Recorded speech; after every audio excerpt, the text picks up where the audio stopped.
Oke, sebelum belajar dimulai, alangkah baiknya kita berdoa terlebih dahulu. Berdoa dalam hati mulai. Berdoa selesai. Oke, sebelum kita mulai, Ibu ingin melakukan presensi terlebih dahulu ya. Indah, Ada Ibu. Dela, ini Ada Ibu. Oke, ada semua ya. Pas ini rajin-rajin. Sebelumnya kita akan belajar logika matematika tentang apa? Penarikan kesimpulan. Kesimpulan, betul. Oke, di sini ada kata-kata motivasi nih. Menurut James Joseph Sylvester, mathematics is the music of reason. Yang artinya apa? Ini baca. Matematika adalah musik bagi akal dan logika. Betul. Jadi matematika bukan hanya sekedar angka atau rumus ya. Jadi matematika juga bisa jadi musik bagi akal dan logika. Jadi tujuan pembelajaran kita hari ini yaitu yang pertama, kalian nanti mampu memahami konsep penarikan kesimpulan. Yang kedua, mampu menentukan bentuk penarikan kesimpulan dengan tepat. Yang ketiga yaitu mampu menganalisis validitas suatu kesimpulan berdasarkan pernyataan yang diberikan. Alur pembelajarannya yaitu yang pertama ada pemberian konsep materi mengenai penarikan kesimpulan. Yang kedua yaitu ada kuis modus. Ya. Modus itu bukan modal dusta ya. Ada Ibu siap. Oke, selanjutnya ada diskusi kelompok LKPD berbasis kartu. Kemudian nanti ada tes tertulis individu. Sifat individu nanti jika nilai kalian di bawah KKM di bawah 70 maka akan melakukan remedial. Tapi jika nilai kalian di atas 85 sampai 100 maka akan diadakan penilaiannya. Kemudian terakhir ada refleksi pembelajaran. Oke, sebelum kita mulai nih, kalian masih ingat nggak sih pembelajaran kemarin itu terkait pernyataan, operasi logika dasar dan implikasi serta implikasi. Ada yang tahu? Masih Bu. Masih. Siapa yang bisa masih ingat pernyataan yang apa? Yang apa? Oke. Kalimat yang memiliki nilai kebenaran itu benar atau salah Bu? Betul. Kemudian siapa yang tahu operasi logika dasar itu apa saja sih? Ada juga Bu. Ya. Ada konjungsi, disjungsi, sama negasi Bu. Betul ini. Terus implikasi dan implikasi. Siapa yang tahu? Dewa tahu nggak? Nah, Implikasi dan implikasi. Ibu tahu Bu, implikasi itu buat jika P kaki, kalau di implikasi itu P jika dan ada jika ki. Oke, betul sekali. Tadi yang jawab diri sama Indah ya nih. Gue kasih hadiah nih. Artinya kamu simpan dulu ya. Perhatikan baik-baik. Karena jika tidak diperhatikan maka tidak akan paham. Oke, di sini kita masuk ke materi tentang penarikan kesimpulan. Nah, pengertian penarikan kesimpulan yaitu proses menentukan suatu pernyataan baru berdasarkan pernyataan-pernyataan yang telah diketahui kebenarannya dengan menggunakan aturan logika yang tepat. Nah, dalam logika matematika, penarikan kesimpulan digunakan untuk memperoleh kesimpulan yang logis dan valid dari suatu premis atau pernyataan. Nah, premis itu apa sih? Premis adalah pernyataan yang diketahui kebenarannya dan digunakan sebagai dasar untuk menarik suatu kesimpulan. Oke, penarikan kesimpulan dalam kehidupan nyata. Apa sih manfaatnya kita belajar penarikan kesimpulan ini? Yang pertama itu untuk menentukan keputusan. Misal ya, kita saat melihat langit mendung, terus kita mendengar suara petir, pasti kita menyimpulkan mau hujan nggak sih? Iya kan? Maka kita menyimpulkan bahwa hujan akan turun. Kemudian untuk menyelesaikan masalah, jika kita bawa motor, terus motor kita itu tidak bisa menyala, nah setelah diperiksa bensinnya itu habis, maka kesimpulannya kita harus bagaimana? Harus isi bensin. Terus yang ketiga untuk menganalisis informasi. Misalkan kalian sedang melihat berita di beberapa sumber nih, kalian menyimpulkan nggak sih misalkan sumber itu hoax gitu. Kalau sumber misalkan dari Kompas atau dari TV One itu sudah pasti valid. Terus penarikan kesimpulan juga bermanfaat dalam berbagai profesi. Contohnya dokter. Ketika dokter melihat gejala pasien seperti demam, batuk, pilek, kemungkinan kemudian menarik kesimpulan penyakit yang dialami oleh pasien. Selanjutnya polisi mengumpulkan bukti-bukti untuk menarik kesimpulan tentang pelaku suatu kejadian. Yang ketiga itu programmer menggunakan logika jika maka saat membuat program. Contohnya, jika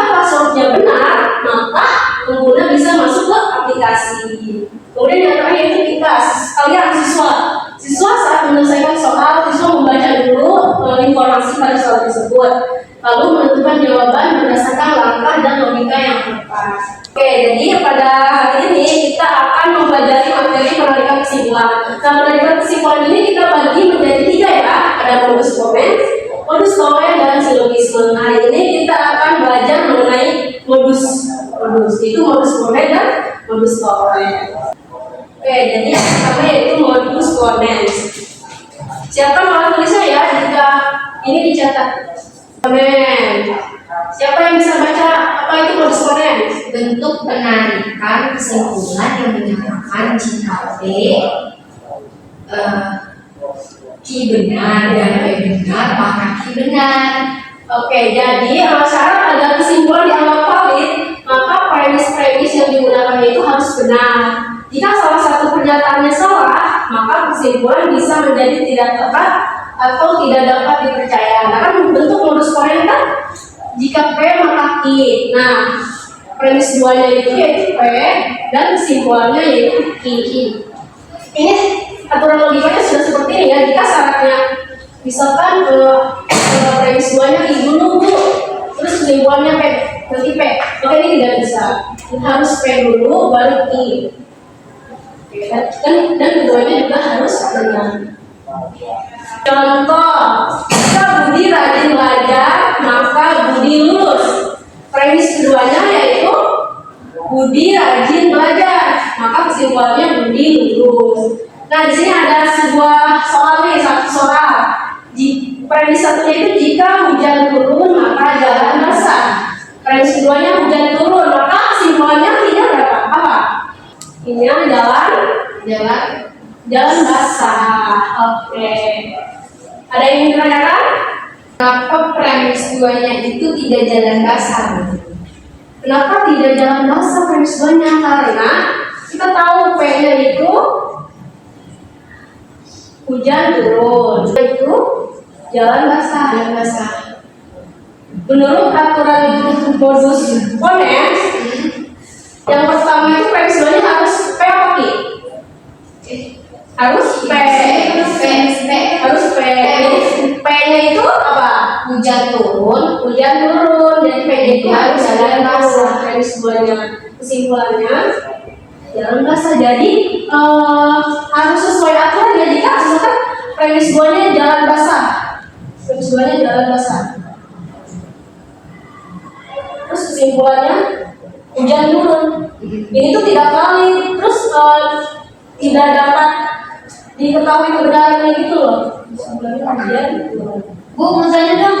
Berarti kalau misalnya jawabannya misalnya jalan basah karena hujan turun itu berarti jalan basah karena hujan turun ya mengakibatkan jalan basah. Jika kita melakukan premis 2-nya di jalan basah, terus kesimpulannya hujan turun, itu tidak benar.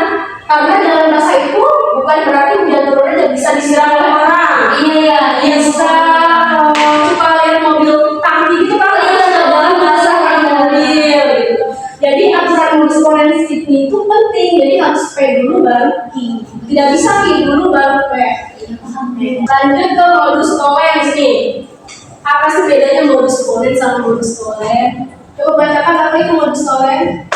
bentuk penarikan kesimpulan yang menyatakan jika P Q benar dan Q salah maka P salah. Oke, bentuk pernyataannya masih sama ya, jika P maka Q. Kemudian nih premis 2-nya itu berbentuk negasi Q. Kesimpulannya baru negasi P. Ini dibalik ya. Jika yang tadi premis 2-nya P dan kesimpulannya Q, maka ini premis 2-nya negasi Q dan kesimpulannya negasi P. Apa sih negasi? Ada yang tahu tidak? Menyatakan kebalikan. Iya, atau negasi itu biasanya dilakukan dengan kata tidak ya. Iya.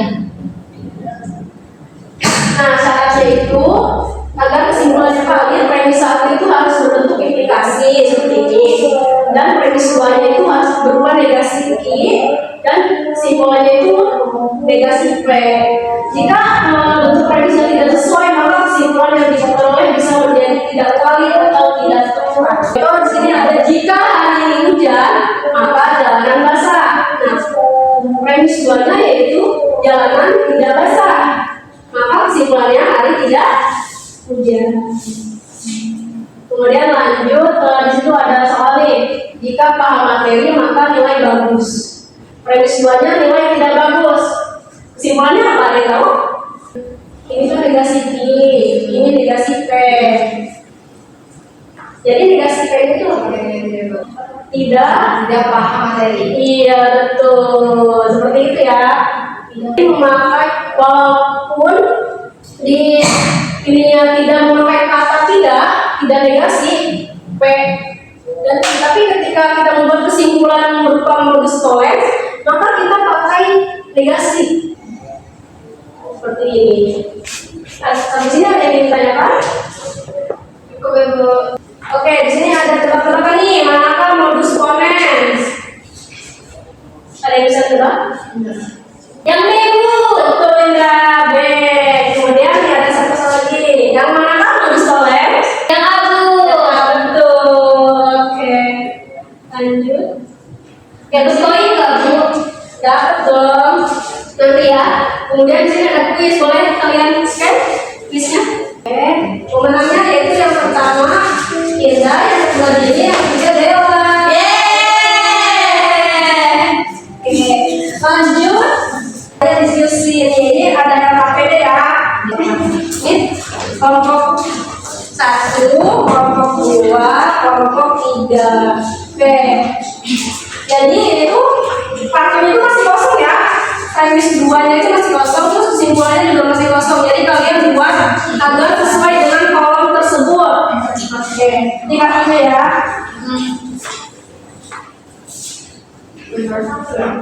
Kegiatan yang kedua yaitu pakai ini ya, apa namanya, kartu hijau atau merah kan? Ini kartu hijau atau merahnya. Jadi ditempel ya, Bu. Ya, benar ditempel. Betul sekali. Oke, sudah selesai? Bisa. Sudah. Sekarang Ibu pengen kelompok 1 melaporkan hasilnya. Kelompok 1. Kelompok 1 itu modus tollens. Kelas 2, baterai kamu habis, kelas 2, kamu mati. Oke, kelompok 2 juga sudah, kelompok 3 juga sudah. Oke, bagus. Es breaking, jika makan nih kita es breaking dulu ya sekali ya. Jika makan, jika Ibu haus, maka ini saja. Ibu lama. Oke, betul. Minum dong, kan haus kan apa? Minum dulu. Peserta di video ini, karena waktunya sudah pukul 12 ya, jadi ini dipekan saja. Pekan saja. Oke nih, ini juga ada referensi. Nanti kalian bisa scan, Ibu kirimkan QR-nya ke di via WA ya. Ibu. Oke, kesimpulannya siapa sih yang bisa? Kesimpulan, silakan. Kesimpulannya ada benar kesimpulan yaitu proses pengelolaan kesimpulan yang berbeda makan yang dibebas modus tollens itu bentuk menandakan kesimpulan yang akan jika P maka I, P benar maka tidak, sama modus tollens itu bentuk dari kesimpulan yang menyatakan jika P maka I salah maka Oke, sudah ini. Oke, ini ada pertanyaan nih, apa sih persamaan dan perbedaan penyesalan dengan penarikan kesimpulan? Ada yang tahu apa perbedaan dalam persamaan penyesalan dan penarikan kesimpulan? Ada yang tahu nggak? Oke, karena nggak ada yang tahu ya, persamaannya sama-sama ada di akhir, betul tidak? betul, Bu. Cuma bedanya itu, jika penyesalan mengajarkan kita dari kesalahan, kalau penarikan kesimpulan itu membantu kita menemukan kebenaran. Dan kalau sudah di ujung pelajaran, langkah baiknya kita mengucap alhamdulillah. Alhamdulillah. Oke, materi pertemuan selanjutnya kita akan membahas silogisme. Cukup sekian. Assalamualaikum warahmatullahi wabarakatuh. Waalaikumsalam warahmatullahi wabarakatuh.